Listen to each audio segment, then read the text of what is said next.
G'day, that slot car guy here. So today is a slotted Jaguar XJR12 review. There's a wicked detailed functional piece on the rear of this car. I'm rocking Mark Zynock's awesome Hot Wheels t-shirt. So stick around, let's check out the slotted Jaguar XJR12 together.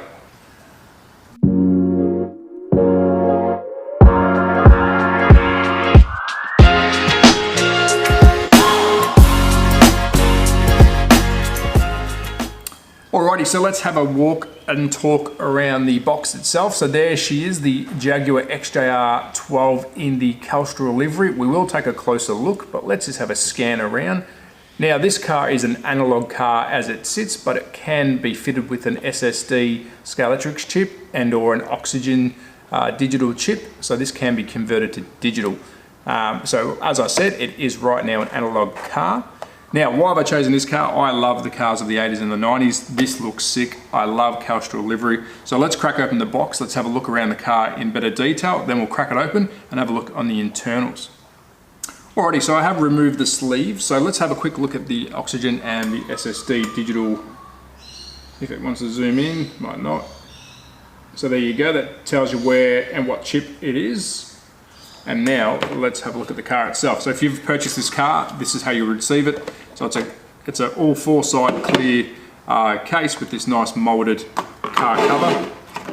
And there she is. Now I've already taken off a detailed section, which I'll show you in a tick, but here she is, a wicked looking car. Now Slotted are very well known for, and this is a used car, I actually run this car, is very well known for their speed out of the box. This thing out of the box is race ready. They are incredibly quick cars if you're doing club racing. So I highly recommend Slotted for, your home track, but even your everyday racing. Now you'll see the rear tyre on this is missing its side pod. So I've taken that off just to show the difference. And that's the little bit of detail that I said that's hidden at the rear. So we'll spin around.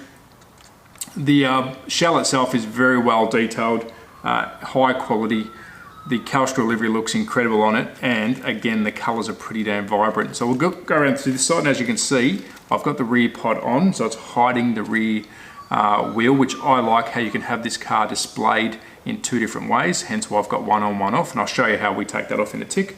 And then also, if we flip it underneath, before we go any further, you got some spares, and underneath that is a small Allen key to adjust your gears at the rear, and also a blacked out version of this rear spoiler. So again, you can have this car sitting with sides on, sides off, different wing. It's pretty cool how it's so versatile. Now, the compartment itself is nicely detailed. It's very lightweight. These cars are pretty lightweight, so you just got a driver in there who's hanging on, and that's about all. You got the aerials, you got some mirror work, but these are pretty well made cars. The lights on the front I don't believe are active, but we'll have a look in a tick. So that's the outside, and again, of course, if you bought this underneath, you'll have the spares. So let's take the car off the base. I'll unscrew the car from its chassis, and we'll have a look at inside of this vehicle and what makes it so fast and so quick and handle so well out of the box. So here it is. The chassis and the shell have been removed, and all that takes is two little screws, front and rear, and off comes the body. The beauty of that is if you're doing an endurance race, as I have with one of these, not this exact car, I needed to fix the rear gearing because it started shifting to the right because the track itself was a right-handed track, which means it was moving left and right. I wasn't getting any speed, and at the end it was stopping. So I had to take off the shell and then use my Allen kit that's provided to adjust that, which I thought was very quick, awesome pit stop. So if you're thinking about doing an endurance race, choose one of these because they're really quick to work on. Now that's enough about that. Let's have a look at the shell again, and we'll take a quick look at this removable wheel arch. And as I said in the intro, I like to display it with the wheel arch on, but it's as simple as pulling down, and I've already taken one off, and there she's gone. So if you're racing, I would remove them because I have lost one of these before, hence why I keep one on, one off, just so I can display it, but I prefer it on. Now putting it back on isn't very hard. There's little slots. Now I'm probably doing it with the wrong hand, sorry. There's little slots on the side, and if I can get it on the angle and then push in, and she's done. So very easy to put them back in. The other beauty is obviously with the underneath of the car you get a heap of spares, that rear spoiler can go on, which is the black version. So again, you can display this in a couple of different manners. And then underneath, incredibly light, minimalistic, which I don't mind that, but you wouldn't know looking on the outside that this car is that light, and in the internals there's nothing in there, because look at it. It looks as good quality as any other car brand out there, but is a rocket out of the box, an absolute rocket out of the box. Why is it a rocket? Let's have a look why. Now, the chassis itself is very, very thin, extremely light, and well balanced. Yes, you can add weights, you can add magnets, but out of the box, the only thing you need to do, if you really want to, is change those rear tires to go faster and have more traction. But out of the box, can't complain. Revo, NSR, they're all in the same vein. They're all very good out of the box for race-ready applications. Now, rear-wheel drive, and again, the Allen key you get, you can adjust the rear gearing and also take off your wheels, which has a little Allen key on the hub. So a very cool additive from them, so you don't have to search for this minute Allen key.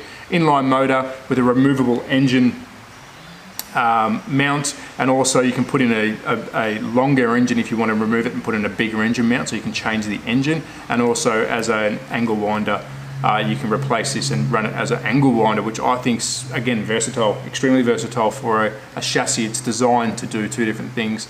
The digital ready, that is your sensor hold, I believe. I don't have any, actually, yes, I lie, I have one Scalextric digital car, but that is your digital ready hole, which you'll fit the digital plug ready to go for some digital racing. Again, very minimalistic, high quality, even though it's thin and it's not flimsy, it's very strong. Again, rear wheel drive, the wiring that they provide is good quality. It's a nice thick wire. I don't know what the gauge is, but it is a good thick wire, so you don't really lose much power throughout them. The guide itself, if you're doing wood racing, you'd prefer a longer and a thicker guide. This is probably in between the two. Great for plastic and great for wood. Yes, you can change it, but out of the box, a very good guide. And guides mean a lot. If you're into racing, you know what I'm talking about. You don't want too much of a small guide, because if she pops out when you're going, race over. So, very good. And obviously the front and rear screw is where I've removed the car from the base. So again, a quick walk around of Sloted's Jaguar XJR12. Beautiful looking car. I love how you can change the look of it in multiple different ways. And again, out of the box, extremely good. Hoping SRC's Toyota LMP fits in this category. As I said, Slotted, Revo, their cars out of the box perform as well as this. A good category of cars to start looking at. But here she is. So thank you very much for watching at That Slot Car Guy on Instagram. I'm trying to pump out as many of these videos as I can. I have a fair collection, and it's just good to have a look at them. Won't be running it yet around the track. I will start up the hot lap very soon, because I'm finishing off the permanent track, but stick around for that. So anyways, take care. Cheers from Melbourne, Australia. Bye.